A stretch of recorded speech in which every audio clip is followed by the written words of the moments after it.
Slovensko vlado prvič v zgodovini vodi ženska. Poraja pa se vprašanje, koliko njenih ministrov in poslancev v parlamentu je doslej javno priznalo, da so heteroseksualci.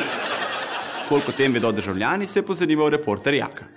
Kaj pravite na to, da je vse več slovenskih politikov heteroseksualnih? Ne moj, molim te o tome. To je grozno, ne? To ne veste, kje to izvira, če niso kakšni bacile dobili. Da so postali heteroseksualni. Ja. To pa ne komentarje delal, ker me nič ne briga. Zdaj je prišlo, ne, da jih je vse več. Nisem slišal tega, se pa to jaz skozi bolj množi.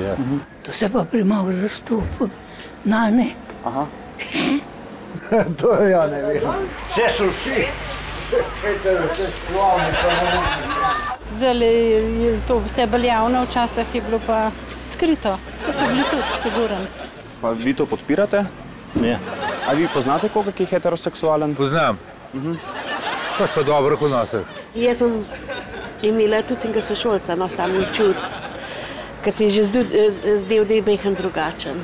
Da je heteroseksualen? Ja, je že čist drugače tudi obnašal pa tole, Njih pun avtobus lega. V špiglu gledam, lega, oni se ljubčkajo. Magla pada na oči. Ne, tle Putržič ni takega toliko, da bi glih rekli. Našmo konc ni, ne vem. Kje pa mislite, da je več heteroseksualnih? Ljubljana ima več tega, ne. Primeti se pri pogovoru, če kruži malo k tebe navija sem pa tja. Ne vem, mogoče kjer mu res izrazitimo, drugače pa težko, no. Vi niste heteroseksualni? Ne, jaz sem pa svojo družino.